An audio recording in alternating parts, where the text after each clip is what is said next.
my Lord, my body's tingling like crazy right now, right? So can I share Of something course, with you that is yes. so pertinent? One of the thinkers who most deeply looked into play for me was Donald Winnicott, who was a psychiatrist in England and wrote books on it. And he talked about play as the one activity in which the whole of the personality is present. So play is on the side of wholeness. And the opposite of play, for Donald Winnicott, is compliance. Wow. The Tingles. opposite of play. And so, and that's what we've got in our culture is compliance to the right ideas, the dogma, the dissociation, the contraction of the self into this dark cell. Compliance and play. You take your pick. Wow. I And if you're love, go. yeah, just if you're looking for safety, you will comply. Right. You want to be safe. What are the rules? What should I do? How should I do it? You're looking for a top-down solution. Right. Right.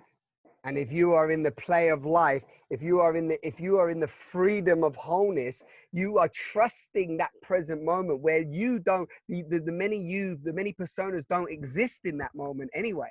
And therefore you are governed and sovereign in that, trusting that whatever comes up in any given moment will be there to support your existence in whatever that looks like. And if that is the dissolution of you in that moment, that's also the divine play of that wholeness, right? There's a complete, wow, I'm so like, at the moment things are dropping and so beautiful.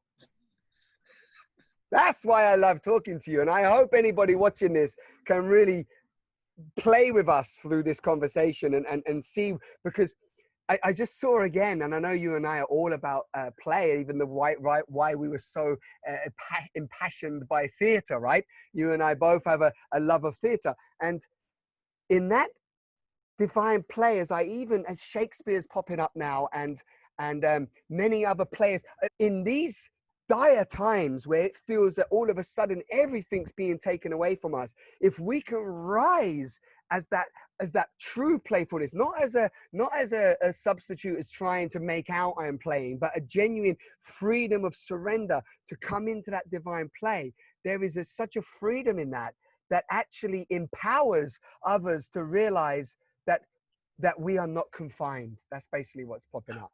Yeah. No. And being is essentially spacious. Right. And when you come back to your wholeness, you surrender to the spaciousness of your being. Right? And play is spacious, and compliance is a contraction. And you just feel the diminution and separation that happens with that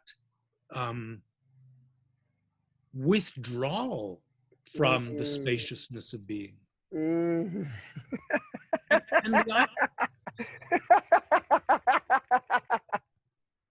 the irony for me is that the more you retract from the spaciousness of being, the less you'll feel the security of being. Right? I mean, there's only one security, which is the security of your being now, here in this place. And it's such a different thing from the safety that we're taught to want. And when you're looking for safety, you look for the political leader who has the iron fist and is gonna make things right. Right. God.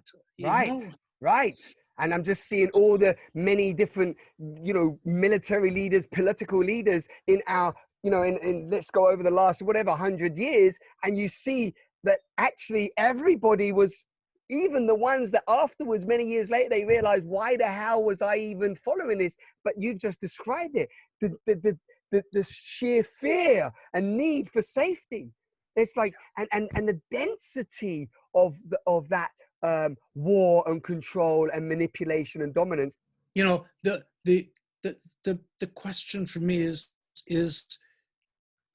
or not even the question, the passion, the appetite, the love within me is to connect with reality, to connect with this reality and dance with it and play with it and feel it.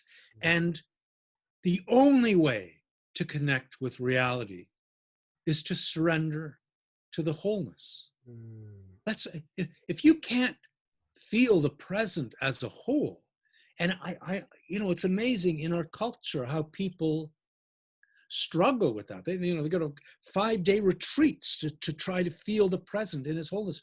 All it is whole. There's nothing else to it but wholeness.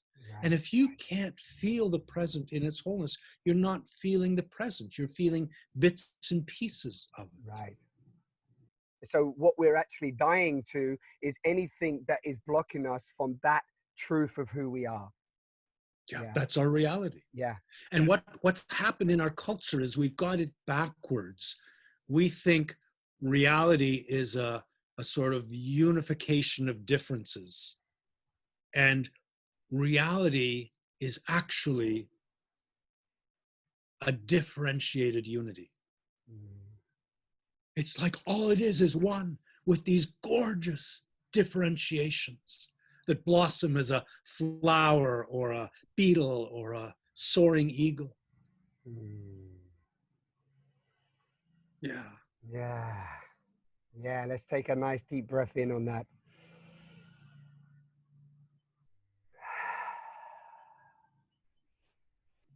This is our time to rise.